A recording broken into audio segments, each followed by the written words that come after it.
Welcome to the Nerd Party. I'm Darren Moser. I'm Philip Gilfus. I'm Daniel Prue. And this is City Alpha 3.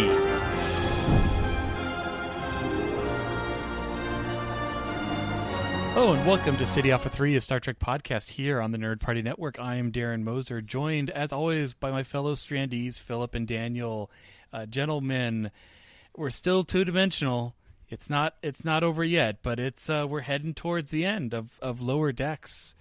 But any other rewatches? Daniel, how's that alphabetized rewatch of Star Trek going? we haven't touched on that in a couple months. You're funny. Yeah, I did, in fact, though. I was so close last night to putting on just some random episode, but instead I watched a video essay about Tuvix, which got me all hot and bothered. Why would you do that? You know what's going to happen. I know. I just wanted to see what other people thought, and this person that I saw on YouTube also correctly surmised that Janeway is a cold-blooded murderer. But anyways, so that's what I did. Yeah. Well, I've been churning through my watch-through of West Wing. I'm up to Season 6, Episode 18. So I assume, because I think it's Season 6.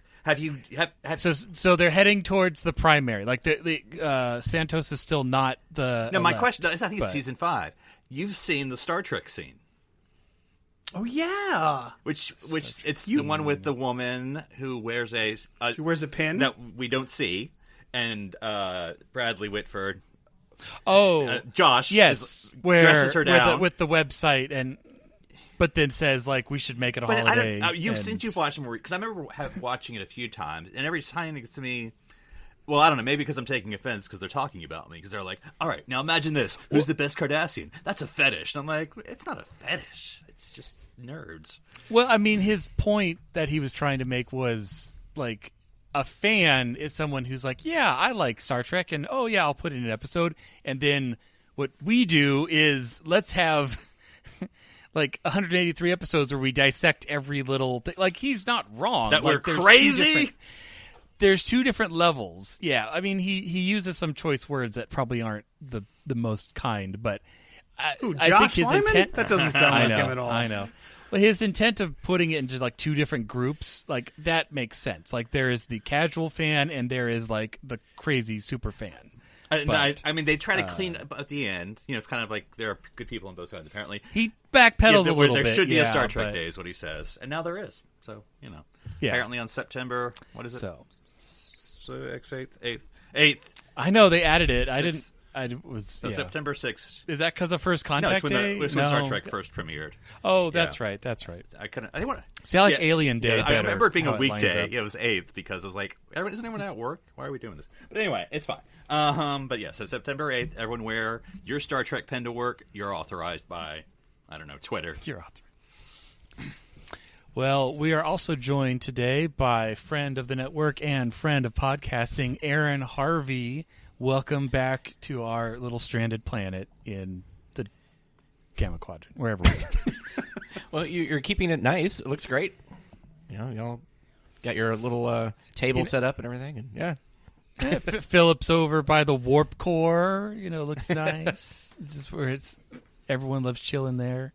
But we wanted to have Aaron back on as we talked more about Lower Decks.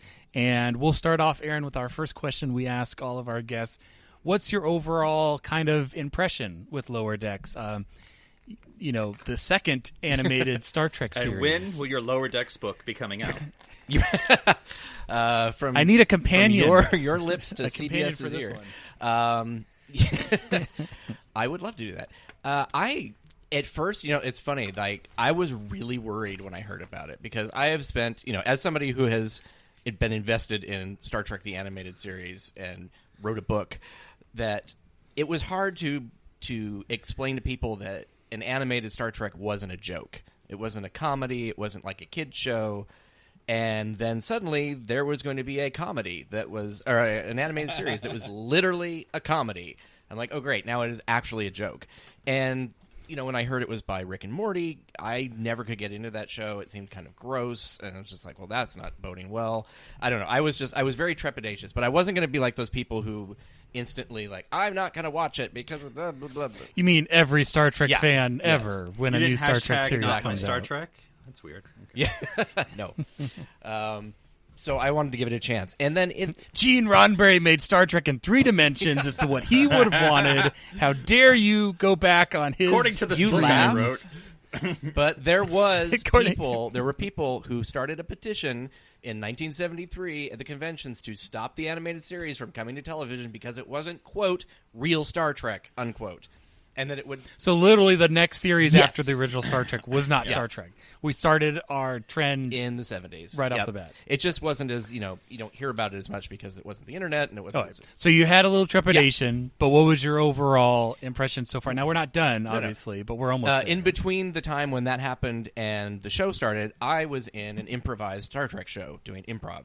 So that gave me a whole different appreciation for trying to make something that is actually Star Trek and something that is funny.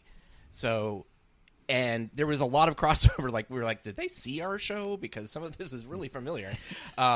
So I think... I mean, there's only so many ways you can do a Exactly. Q joke. I mean, it's not like it's that hard to write. No. I mean, that was the other thing that we're just like, it's sort of like if you created a holodeck program and you say, okay, I'm going to put in all these parameters, and it's going to spit out only so much variation. So, yeah, we had Romulan whiskey, which I think was really funny. So... Well, and yeah. like you had mentioned before, we had also done our Star Trek Stream episode Yes. when back on that was Earl When we were Grey, showing yeah, that anyone can wasn't run it? an animated series.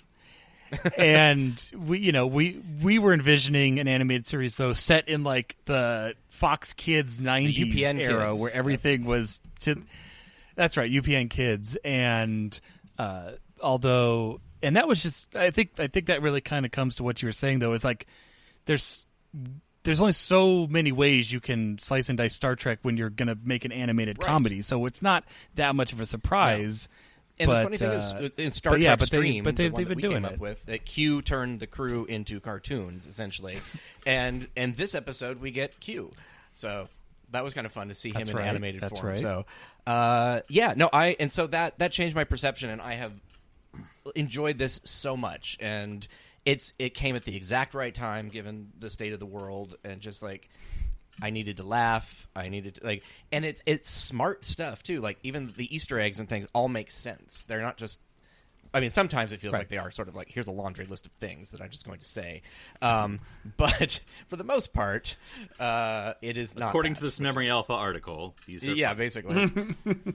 Now I've never brought this up, and I haven't looked at the writers of this series, but if I'm not incorrect, 2 of these writers are Survivor alum, which I'm a huge fan of, and I can't remember their full names. It's David something and Cochran, which is funny because I know his last name, because they're both from Survivor, but they're both writers now. And so David was already a writer before he went on Survivor, and Cochran became a writer after Survivor. Survivor, the reality Yes. show. Yeah, I'm Yes. I'm confused. Like, Yes. as in they were contestants, Yes, or they were castaways. writers for Survivor? No, they were Okay, castaways. okay. Yeah. Huh. Okay. Oh. That's interesting. And so Yeah, I was like, that was an unscripted reality TV well, show. on- Thinking So the, where- the episode Why, yes, of Survivor, I'm like, what? Huh? yeah. really So lost. I just always thought that was because I've never looked into who the writers are. I mean, I've seen some names, but I've seen the tweets of them, like they were dressed up in Vegas or something. The 2 of them, because they're both very funny. Yeah. And I both enjoyed them when they were on the pro. Because Cochran actually won Survivor. He was on their 2 seasons. But anyway, he's a younger guy. But anyway, I just always thought it was a cool thing. That is interesting. But yes, so as we are steaming through Lower Decks, we're on the 8th episode, Veritas, which I believe means truth. Well, guys, in Latin did we call or it something? Did we call Latin title? That's true. I mean, right. it's only so long until we get the Latin title. So We need a Shakespeare title too at some point. We had Much Ado About Boimler. Oh, that's true. Yeah, you're right. We got that.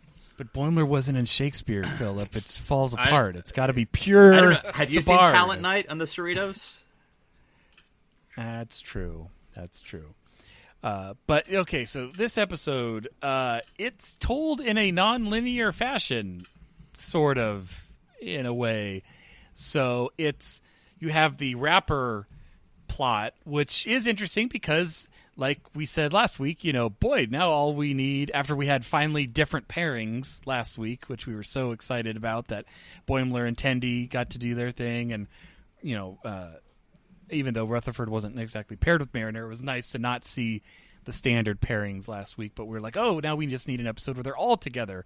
And that was, kind of satisfied in this Rapper episode, where very strong Star Trek 6 callbacks. I mean, I was almost expecting... It felt very trial-y, is all I'm going to say. Like, really, it did. They're not wrong. It's a side-by-side visual comparison, and it's like crazy how close it looks. Well, Tristan called out when he first watched it. He actually caught, and I didn't catch it till my rewatch. And the very first shot after they're on the planet and they look at the building that they're in, there's a balloon tied to like a pillar in the front. And he said he saw it and felt the party thing coming. Like at the very beginning, I'm like, wow, Tristan, you have deductive skills of like Sherlock Holmes. Like I would not have, But, apparently there's, like, a party balloon, like you would tie one on a lamppost or something outside, like, hey, here's the party, pull over, warp 2. Very strong Klingon vibes, even though they're not Klingons. They sure, the gavel and the chanting, the raising out of the pit. And we get the... I don't know, arbiter? What do we call this guy? He's having a party. What do you mean? Yeah. He's not the arbiter. He's the party. Okay, the birthday boy. The guest of honor. He's the package, isn't he? He is. He's true. He is. He he's is. the total package, am I right? Just like K'Ehleyr, he's all, put in stasis. But who is also voiced by Kirkwood Smith, who has been in many Star Trek, not only as Anarax, the time travel villain in... Well, yeah, I guess time manipulating villain in Star Trek Voyager, but also the president of these fine United Federations. Also in that's right, Star Trek 6 too? Yes, you're right. I was saying, what are you talking about? Like, that was him. I like that his title is sort of a reflection of his little glasses. Yep. Yeah, of the episode, the Year of Hell, because it was the Crenum Imperium, and he's the what is it? The Imperium Magistrate. A little bit of a... That's right. So, so again, the rapper is them... And again, did anybody watch it twice besides me? I did. I'm just curious. Yep. So most people. So, because that was interesting watching it a second time because, again, the twist at the end with it's a party, and so... I started listening to his lines a lot more as he's like, tell us about your commanding officers, and like the wondrous events. Say anything bad? Yeah, he does say wonders. Yeah. I mean, granted, when he reads star dates, he says it in the most sinister way possible. But that's just how he laughs. That's how he talks. That's the same problem that we had last week with the 3-armed dude. That's right. On the ship. He's like, that's just how I laugh, and it's like, no, you sound creepy as all get out. What's with the eels? But what did... Yeah, we don't know. That is true. They never explain that. Is true. That. Yeah. Unless they're party eels, and maybe like they tickle your feet or something. I don't know. Maybe it's to keep people on track with the carving, and if they get off track, they throw them in the eel bucket. I'm not. I'm in no way alleging any stealing of things. But did anyone get, when they did the eel sound, anyone get Princess Bride flashbacks?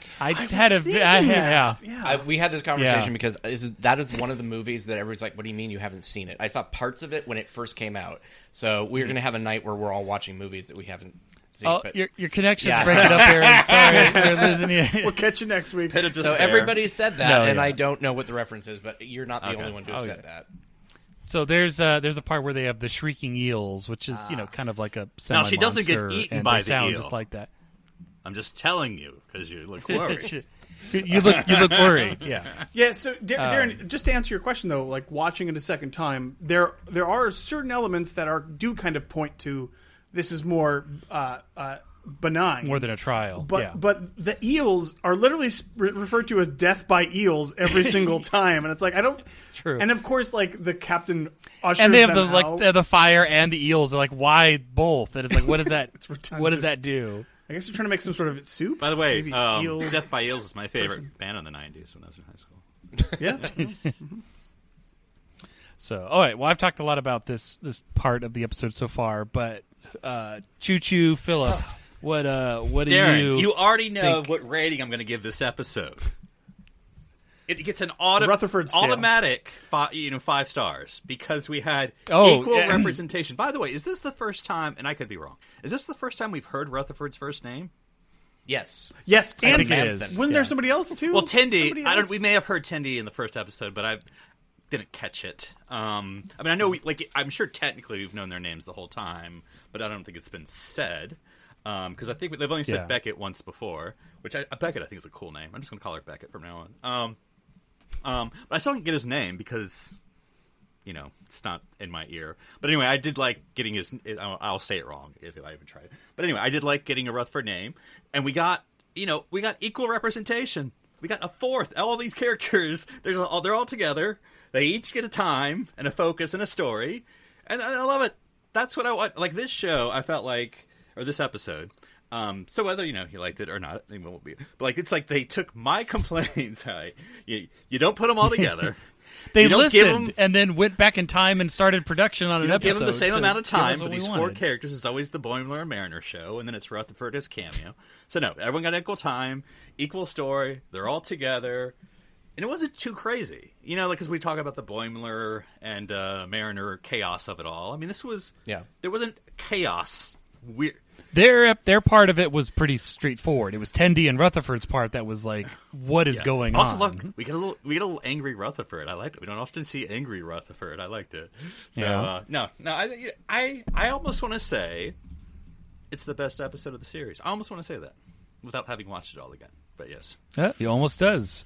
Daniel, do you almost say something about this, about just the overall plot of this episode? Yeah, I mean, I liked that part of it. I don't know when a good time to talk about this would be, but it feels like the lesson of the episode or the whole moral or point of the story is the exact same thing that we learn in Lower Decks, the TNG episode, which is to say that the Lower Decks people don't have any idea what's going on the ship at any given time, which is fine, and they make a fun little joke out of it at the end, so it's fine.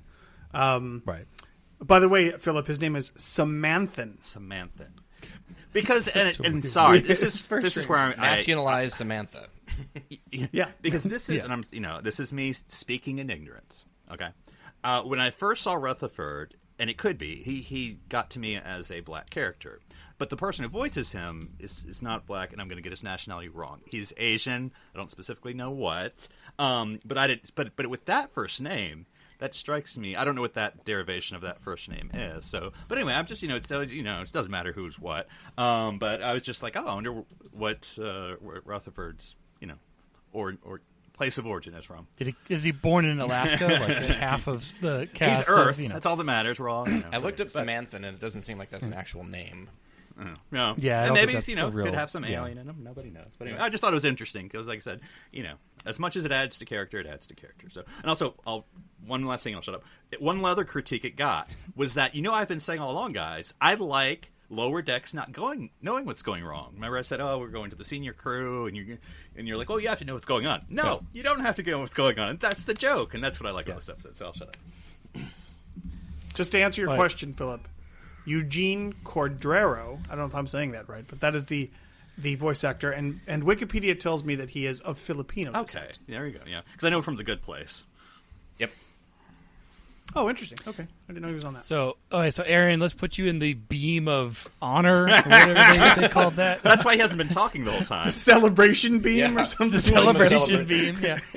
Beam of celebration. Shut up, Philip. Why are they... Happy to be here. So, what do you think about this? The overall plot. We'll get into the individual subplots in a moment. but- I know that this didn't bother me, but I know a lot of people have been like, "Oh, it's yet again the it was going to be one thing, but it turns out to be another, and like it's saying that's sort of the. That happens in many Star Trek Well, that's just episodes. it. They were like, "Oh, this is becoming a trope of Lower Decks." I'm like, "This is just a storytelling technique that used on a lot of things," and I like the idea that they're subverting expectations. Like this one to me felt more like classic sitcom kind of trope. I mean, it felt less like a Star Trek episode and more like a sitcom with a Star Trek overlay. But that wasn't bad. That doesn't mean it's just, I think there is an underlying, story of not just, what am I trying to say? Don't take things at their face value and just sort of, so. Right. But yeah, no, I actually really enjoyed that. I think that was fun. I didn't have what I've heard a lot of people just like it was a party. It's like, no, I thought that was fine. And the fact when you go, like you said, and they hold it till the very end. Like you don't realize it until the penny drops, unless you're Tristan and you pick up. And on I still balloon, haven't seen that. I've watched it like 4 times, and there wasn't an outside of the building, so I don't even know what he's talking about. It's literally like a shot of the planet from orbit, shot. then a shot of like a building, like a mountain, from the or something. very, very and then you're beginning, in, not in between. and, like the very, okay. like literally like the Got second it. shot of the episode, and then the third shot is them in the dungeon. So it's like boom, boom, boom. It's really. I had to watch it like twice. Like I backed up that part multiple times to catch it because it's so close to the beginning. But and I felt that they did a good job with the not told in linear fashion because that can be very difficult to pull off. I like that everybody because had it's all the pieces same of it. And then especially story. when Rutherford's like, "Hey, that's the ship from my story." Right, he literally calls it out. So that was great. No, I like the little bits and pieces. So, and just from a storytelling perspective, I liked. Because I like being fooled, as long as there's a good payoff. If there's not a good payoff, then you're like, well, F that. But anyway, with Tandy being nervous the whole time, you're like, okay, well, Tandy obviously knows something. Why would they want that bad? Right. It just kept building, but I like that just as a storytelling apparatus.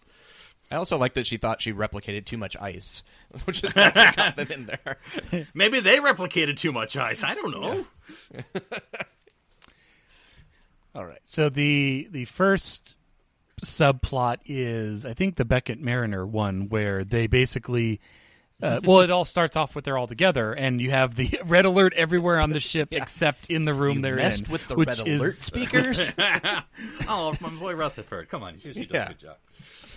Yeah. Well, and once they're like, "Oh, you touched it," like that means it's probably broken now. They should have the lights, though. I know I'm nitpicking, but I'm just saying there should. Well, be lights I'm there. assuming he messed with the system, and that caused the lights. But he's and- also hyper Competent. competent. So I'm surprised that he would mess something. You know up what? You know what? significant. Well, he turned it up to 11, but he actually went all the way around the dial and went back. The problem to was 1, he started working on it, but he reset his Cyborgatron 5000, and then when he woke up, he assumed it was fixed, and no. There you go. You know what? I think your comm badge would vibrate when red alert. That's a good was point. happening. Ooh, that's a really good also idea. Or chirp, Like a notification something, comes yeah. up. Yep. Yeah, you need to. Or like it gets like a red light around it, kind of like an underglow. Magic comes That up would from be- your badge and says, Can I teach you a lesson?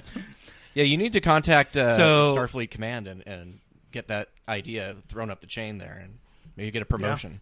"Yeah." Starfleet doesn't care about patents, so I'm gonna get screwed. At the on this beginning one of every anyway, so- concert they have, they're always like, "Could you please put your comm badge on silent?" Yeah.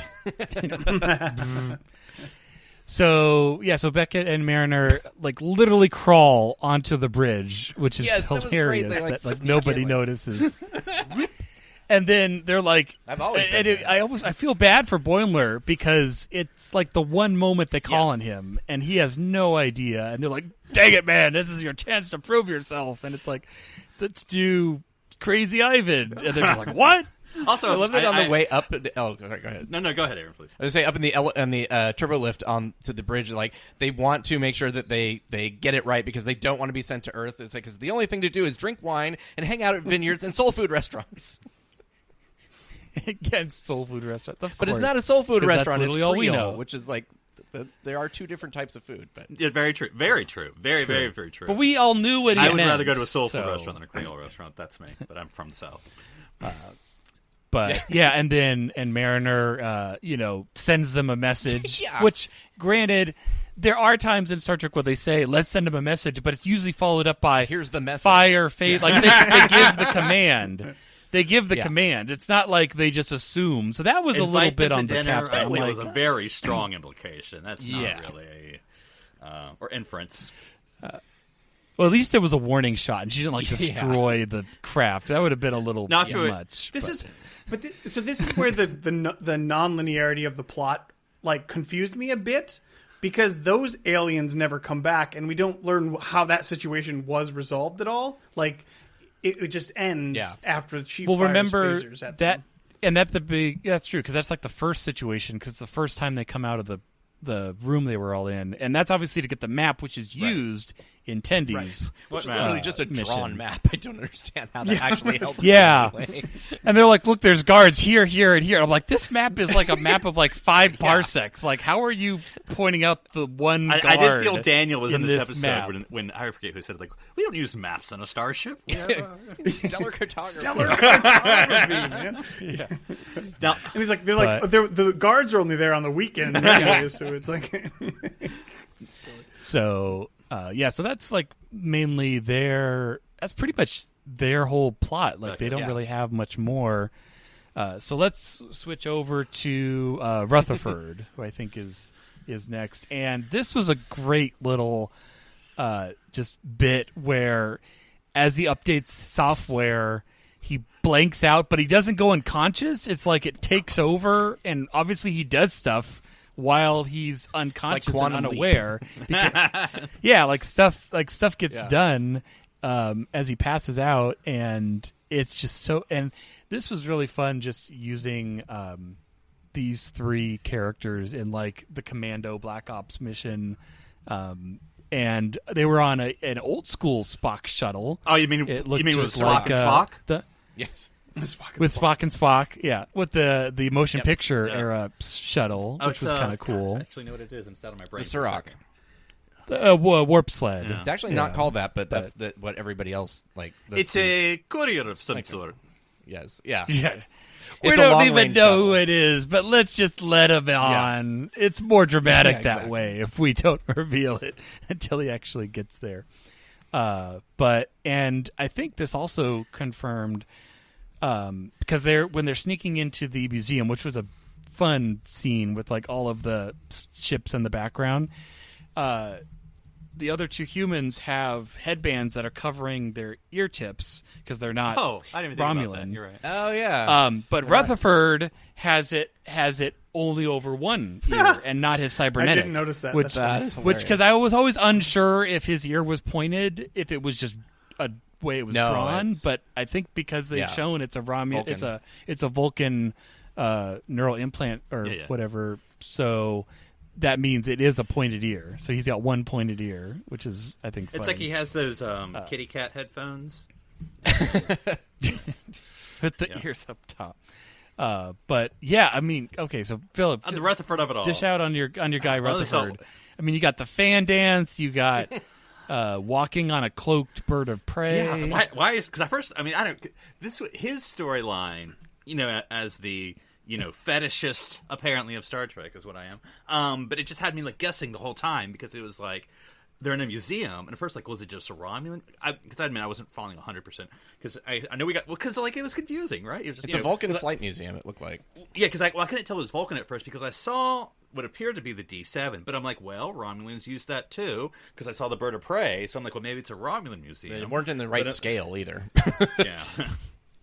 And so, that's all ships look alike. It's, Darren can tell No, you they're about models. As somebody pointed out, they're probably not the actual thing. Some of them are models. True. Well, heck, the bird of prey was what in 3 sizes? Yeah, or it must be something, the Earth from- Smithsonian that seems to have every historic ship, actual ship. So, the Right. Smithsonian is several parsecs long. Anyway, but I mean, it has the old Enterprise. Yeah, it has the the warp ship. Anyway, but yeah, it's just flashing to it, and then it was great. I like him that he has deadly skills. Apparently, they all have deadly skills except Boimler, but that's obvious. They are all the lower decks people are killing machines, which we've seen him before with the Smorgasbord. But yeah, no. Oh my God! Oh, sorry, that just reminded me that the guy, the big giant Bajoran security dude, called him something bear, Baby Bear, like he did in the Smorgasbord episode. I'm like, that's a great callback. That's by the way, fantastic. speaking of me being slow in the uptake, did we know the chief engineer's name before this Billups? Because when this is speeding up a little bit. Yeah, I'm pretty sure they've said it when before. Tindy was saying, "Oh, this is for a Billups ship," I'm like, "Who the heck are you talking about?" And then it took me a while to. Oh, that's. It was in the first episode, I think. Chief. Yeah, but I just never heard his name. No, I mean I think they mentioned it in the first episode.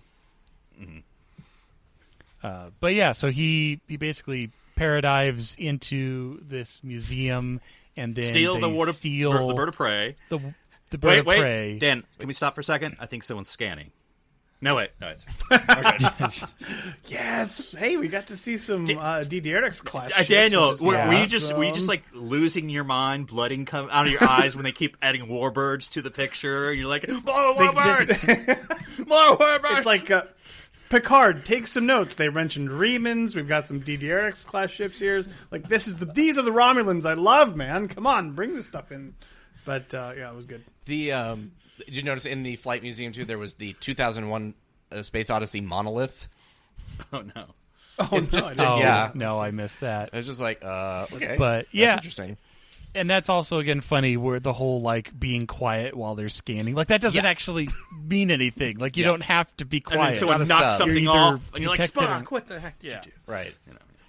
I think my favorite update of Rutherford's was his, it's like, updating Klingon fonts. What? Why do I even need that? Yeah.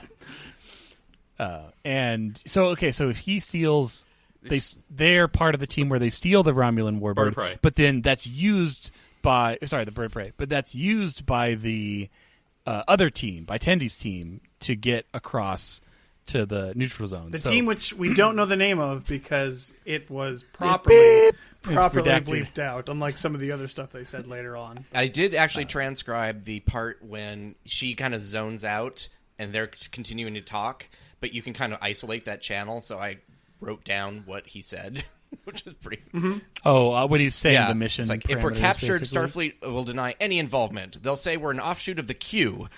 Your loved ones will never know the truth, and if you're lucky, you'll be buried in unmarked graves. That's why we got... And then they go to the tattoo thing. That's funny. So the tattoos are what you can use to identify the person after they're dead in their unmarked grave. That's an easy... Now we need the temporary tattoos. Easy cosplay, people. Yeah, there you go. Which I was surprised they didn't catch her on not having the tattoo because she didn't reveal. I thought that was going to be a moment where they were going to be like, "Wait, where's your tattoo?" She's the cleaner. She's got to be clean. Yep. So, all right. So let's move on to the third storyline, as we have Tendi, who is literally the cleaner, cleaning with a lint brush the conference room. How come I never get cleaning? And again, and this is the whole, like. A one word means multiple things, and no one, and then like, I'm sure there's been other movies like this, but where it's like it goes on way longer than it should, where like she just can't quite bring herself to say, this isn't the way it should be, or I'm not who you think I am. Oh, and also we missed the Gorn wedding. That was which it really random. Like it has nothing to do with anything. My favorite part is when he resets, and again, I know this. You can't when you explain a joke, it's not funny, but still, I like it as a writer that he blanks out, and we've become custom and conditioned that whenever he wakes up, a lot of time has passed, but like a minute has passed, and he's still being eaten by the Gorn. Yeah. It's like, still the Gorn wedding. Wait! How did this turn into a Gorn wedding?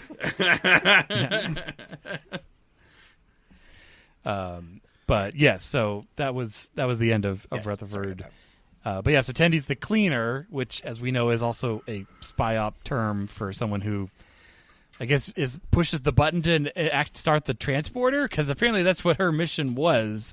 But this was funny though, with the whole redacted lines and the black boxes over. Wait! There, which is funny. You're going to tell this whole story she's telling based on pain of whatever. Yeah. All right, we'll go on. Yes, that's correct. Well, and she tells it, but she's telling it audio, but then she blacks over their eyes, which is like, but I mean, it's visual for us that she's, yeah. But yeah, and then she goes with their mission where they steal the bird package or steal the package, and then do your thing. Does her thing, which apparently was just hitting the button to initiate transport, but she just kicks everyone's butt. So do we think that actually happened, or I don't know if them calling it out. I don't know if them calling it out was to be cute, like kind of like a reference to, say, Discovery or Picard, where they have characters that can beat up multiple armed guards at once, or is it just supposed to be a wink and a nod? I feel like she clearly doesn't have no reason to have those skills. I mean, she's a blue shirt. I agree. Damn. I would. Well, we don't know that much about Orions, so that could still be something. But she didn't know what to do. She didn't even know what to do. Even in that moment, she goes, what am I supposed to do? She is. And then all of a sudden... Well, I mean, I don't know. I guess none of you do this. But anyway, maybe Aaron a little bit. But it's an ultimate D&D player thing. You know, you're the dungeon master. All right, guys, you're surrounded by 3 thing. What's your action? And she's just like, attack, and just rolls all her dice and gets like a bunch of 20s. And like, yeah, okay, you beat up every guard that's there then. All right, I think it's an exaggeration because we have never seen anything from her that would indicate that she has this sort of capability. She had a good roll. You should look at her character sheet. All right. Yeah, she could be exaggerating it because but she's the one telling the story, so yeah. But wouldn't you? Make no one's going to call her on then? it. Yeah, that's what I'm saying. Like, it's not like the second in command's going to come down and be like, actually, because he's not going to talk about it at all. It never happened. So, right? Yep. It never happened. Wink. But yeah, they successfully do their mission, and in rewatching this the second time, for some reason I thought that she was going to accidentally open up the pod, but I was there with you, so I was like, oh, now she's going to mess everything up because they're like, oh, good job if we could talk about it, and then she's going to mess everything up by finding out that it's really Padme Lakshmi in there or something. But that takes us back Please full pack your knives and circle go. into the Horn of Truth, and then it's revealed that this guy is the guy in the mission who was in the pod. He was rescued. We get a lot of Star Trek like, oh, thank you, Cerritos, for saving me, and oh, let me take you to the planet of my people, and we'll have a party, and again, all the stuff that the lower decks is not told, which is the whole point. It's like, what do you think is going on in there? Something stupid. They just keep walking by. But then let's talk about Q, because we get Q coming back, not only in reference. Where they're talking about things that happen to Starfleet, and they play crazy chess games. But then he literally shows Q up. was playing Calvin Ball. That was clear as day. That's true. Oh, yes. That's the only explanation that makes any sort of sense. That actually makes a lot of sense. Time. Yeah. It's puzzle time. Just like the look on Freeman's face is like, oh, good lord. It's basically a Janeway's look whenever Q shows up. Yeah, nobody's happy when Q shows up. And then he's wanting to put everyone on trial all the time, and he's floating around in his little chair. It's very like this is Q. If you didn't really watch a lot of Star Trek, like you would know, because normally 9 times out of 10 when Q shows up, he's just wearing a normal uniform. But obviously he has to show up in his, judge's robes, because otherwise it's the extra Q-ness. No, he always shows up in the judge robe the first appearance. So maybe that was... That's true. Well, no, it's Janeway, but maybe he wore it for her once when she was in the tub. But what did you think of the bringing in Q and John Delancey? Aaron. I liked it. I think that it was weird because his voice sounded strangely like, I don't know. It didn't sound. It's been Q. a few years, Aaron. Yeah, no, it sounded like it was like someone trying to do Q, and it just happens to be John Delancey trying to do Q. It was very strange. It was like, oh, it was like he was trying to do the cartoon version of Q. Or something like that. It just felt a little bit. Was he being Discord for My Little Pony? Maybe that's what he was. I've had people tell me. Yeah, I don't know who. I haven't seen that, but yes, I've heard that they wrote that specifically for him as if it was Q.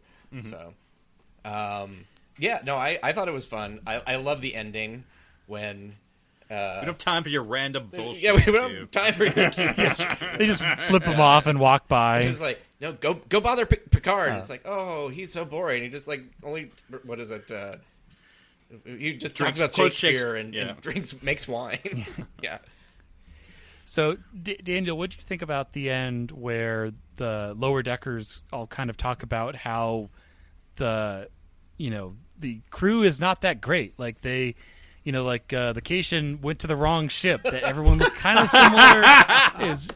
That was a great gag. Parallels and which was funny, smushed together. Yeah, exactly. Yeah, that was a great bit. It was a good. That was a great Star Trek little message. There it was basically like these guys aren't perfect, and we know they're not perfect, but they're doing the best they can. It says not it the also Enterprise. feels like it's a little nod to the people who are like, well, modern Star Trek. It's like, what's wrong with these people? They aren't Starfleet. And it's like, yeah, but Starfleet isn't Starfleet either.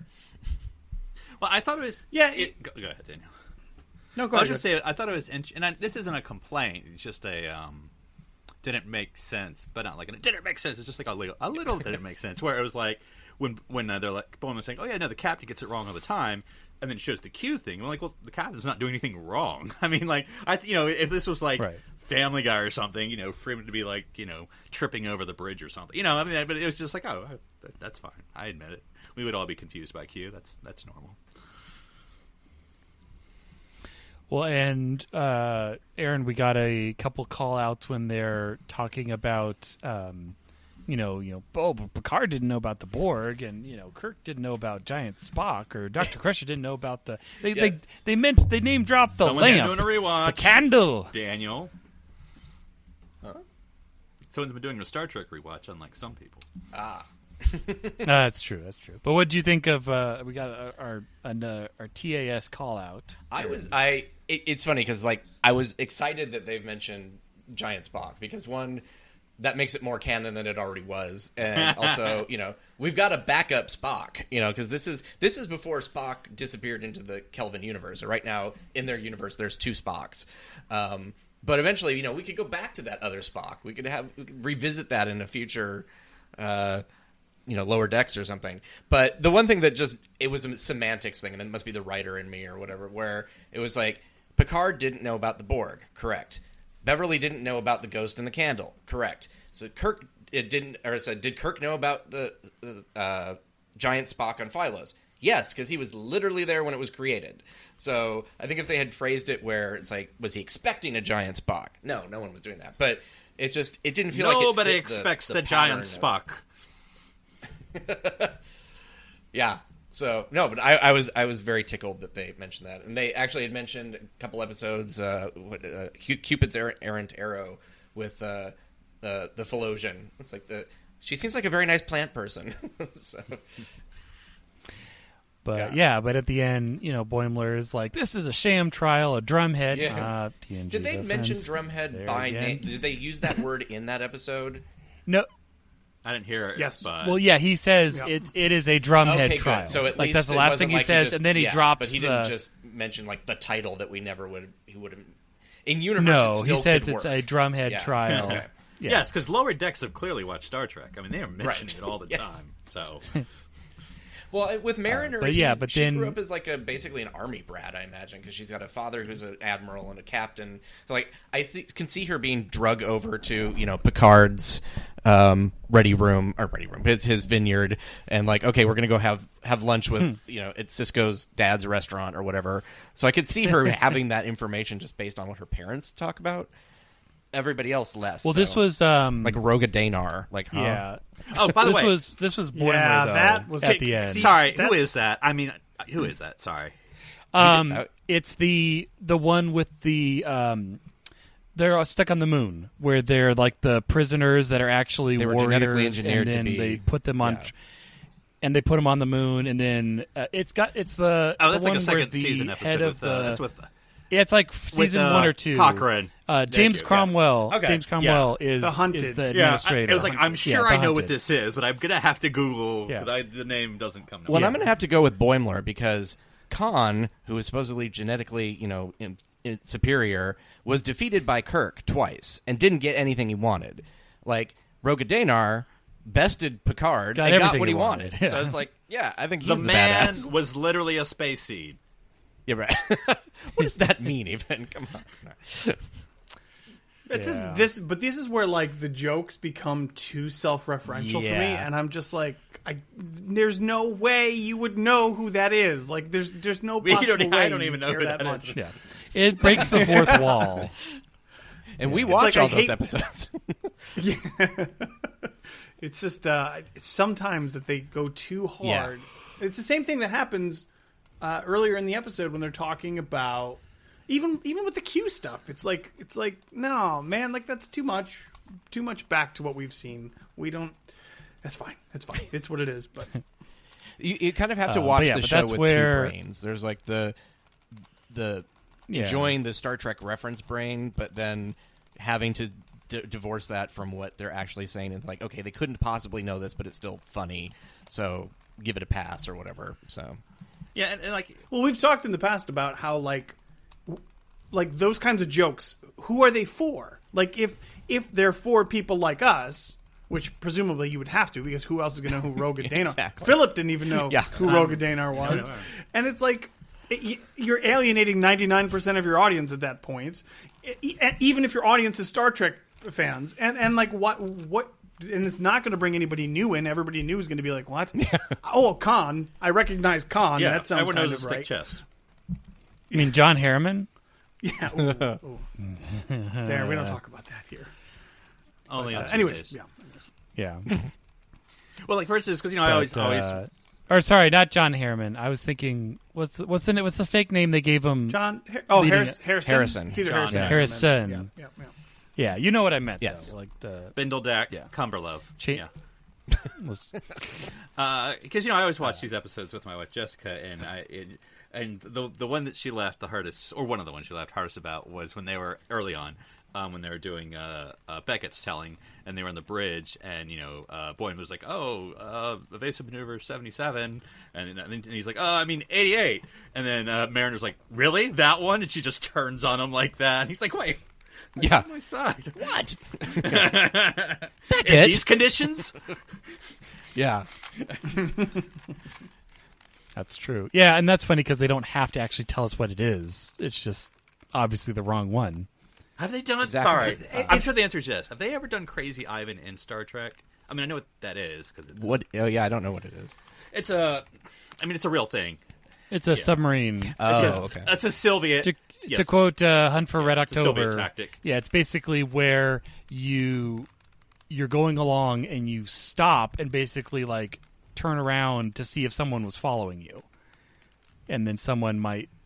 But it doesn't make a lot of sense. It's a in maneuver space in a flight, I twin-engine guess, but- vessel that could create a spinning motion on the ship by having one engine running in reverse and the other one running forward. So it effectively spins the ship around Yeah. quickly. Got it. Yeah, so you like look around, which was also used in like Firefly. Like Firefly did a Crazy Ivan where they literally did that and they pulled a lever and one of the engines literally flipped over and then it spun. Kind of like the Death Firefly's so Blossom in Yeah. the Last Starfighter. A little bit, yeah. So it's a party, guys. It was but, a party all along. Yep, at the end, so Clar is confused when he finally realizes that this is not a trial. What made you think it was a that they trial? I don't even know that guy. I'm just here for my daughter's 100th birthday. I also thought it was funny where he ran out of time with 22 Yeah. minutes, which is obviously The the episode. length of the episode, so it's That like was cute. real time. That was a cute little call. You ruined my party. You ruined my party. You're just like saying that over and over again. No, Mariner's you. like yelling. Yeah. She's like, "Come on." But that's pretty much the episode. And then, the tiny little coda where the senior staff was like, "Oh, we promise to be more forthwith," and they poke holes in like half the episode, and they're like, it's all classified. No more. But I Oh, love- Captain Clarity.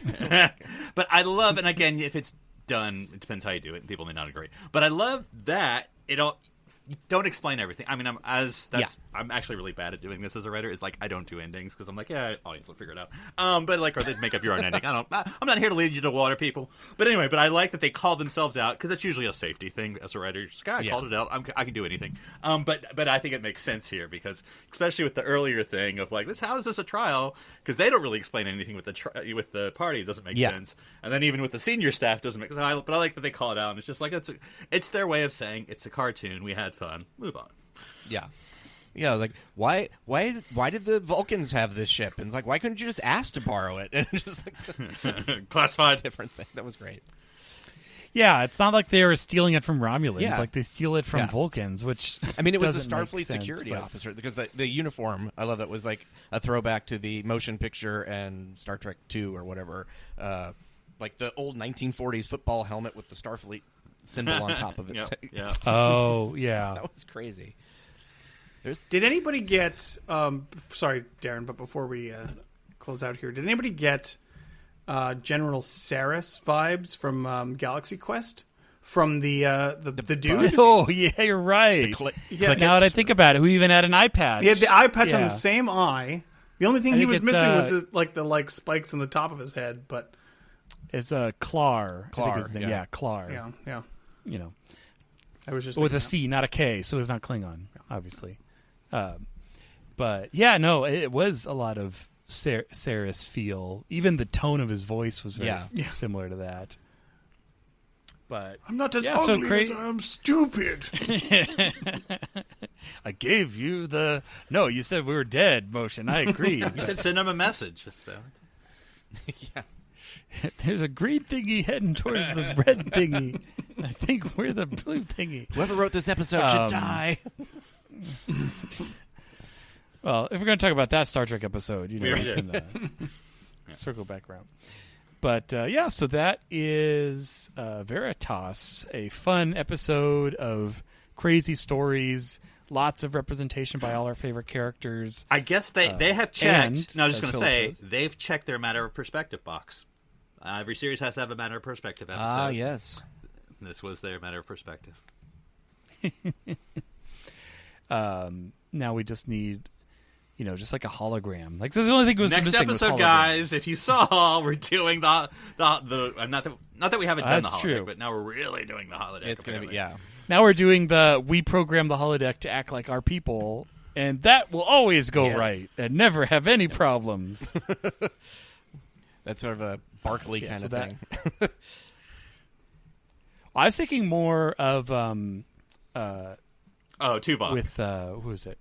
Oh, Yeah, right. where Tuvok, where he programs with the Maquis take over everything, just in case we got a plan for that and test ourselves.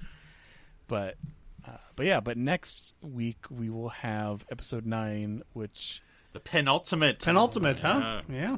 Yeah. penultimate. And I just had the title, A Crisis Yes. Point, which sounds very much like, because what was the name of that program that Tuvok wrote? It was something like Maquis Attack Alpha or something like that.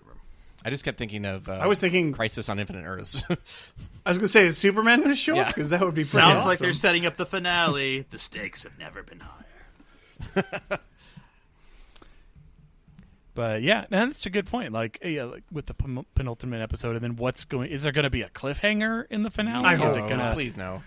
Well, Yeah, I hope not. Oh man, if they do a fire moment, I'll give it to them. I have pillow Oh, fighting it's like children you coming made a out of really interesting noise about like wanting not to be a.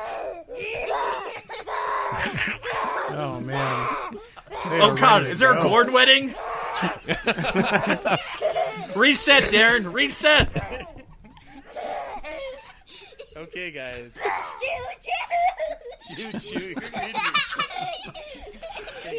His implant always reminds me of me using like the ear pods because you double tap them to change things like changing my my channel or whatever. I'm assuming you're going to edit this point. It's all in. Yes, no, I will. I like the Gorn wedding part. Though you probably could leave that with the kids screaming. Yeah, I was gonna say if you want to get some of the kids, I guess I could do that whole thing where you do it at the end after the credits. Oh yeah, that was my children. But yes. So, any final thoughts on this episode? Thumbs up from Philip. And that's the Veritas. Aaron is in a Q continuum right now. Always good. I think it was overall. I think I understand what Daniel's saying though. Like, there are a lot of jokes packed into this episode, so obviously some are going to be, especially the ones that are really self-referral in Star Trek. Those for me are kind of like, okay, like if I have to open Memory Alpha for it, is it really like I have to do any work for this joke? I'm not doing it. There are times though that I And actually that's like us. that. It's just like if there's something, it's like it's just that it's something, and it's like, how deep is that something going to be? It can't be a random name. It obviously has a Memory Alpha article. Well, built that's around if you it. look at looping back, but the Flight Museum, there's everything that is you can label, except there's one thing that's a little pyramid with a green top on it. And they don't ever draw anything just randomly, so I'm trying to figure out what the heck it is. It could be a giant version of the game that sits on top of the table at 10 forward. Well, Aaron, I'd watch that and pause it, except for the CBS All Access player decides to minimize the window when you do that. That's why you have to watch it full screen, and then it won't. I'm running through every pyramid ever in 50 years plus of Star Trek. Is it Paradise Syndrome from TOS Pyramid? No. Okay. I'll send you a picture of it afterwards. You can take a look at it. Yeah. Yeah, send us a picture, and we'll This will be our $20,000 pyramid. All right. It's the Luxor. Philip, if someone wanted to talk to you only through the Horn of Truth, where Guys, would I'm they just happy find to be you? here. But they can find me on Twitter at @NCPublicServant, and they can tell me how awesome Rutherford is and predict when he'll have his own episode. All right. And Daniel, if someone wanted to talk to you about beep when they want to check with the beep, where'd they find you? They could find me on Twitter as well under OneUpDan. That's the number one, not the word. As in, Remans are real, guys. Bleep, bleep, bleep, bleep, bleep. And Aaron, if someone wanted to talk to you about other animated shows, where would they find you? You can find me at Geek Filter on Instagram and Twitter, and Saturday mornings at 11 a.m. on Outpost 13 on Twitch in Infinite Trek. Aaron, do you have a book of some sort? I do. I have a book. I was co-author of Star Trek: The Official Guide to the Animated Series, which you can find in Darren's hand. You can find it. That's the only place yes. it exists. You have to get It's it. weird, Yeah. because your hand is actually a different color than the other one when you hold that. So. Darren's name is even in the back of that book. So we need to. Did you know that? Oh no, he's like lipping I think I furiously. did. Yeah. I think you told me about it. He hasn't got to the end, Aaron. We'll Don't talk spoil about that it for later. him. Yes, I would appreciate it if you supported your local bookstore. So if you can find it locally, great. If not, you can find it on Amazon and all those. You can find it on beep.com. Yeah, exactly. And if someone wanted to talk to me about my copy of Star Trek: The Official Guide to the Animated Series, they can find me on Twitter, Twitch, or Instagram under username Dr. Sci-Fi, DRSCIFI. I'm Darren Moser, I'm Philip Gilfus. I'm Daniel Prue. I'm Aaron Harvey. stranded here on City Alpha 3.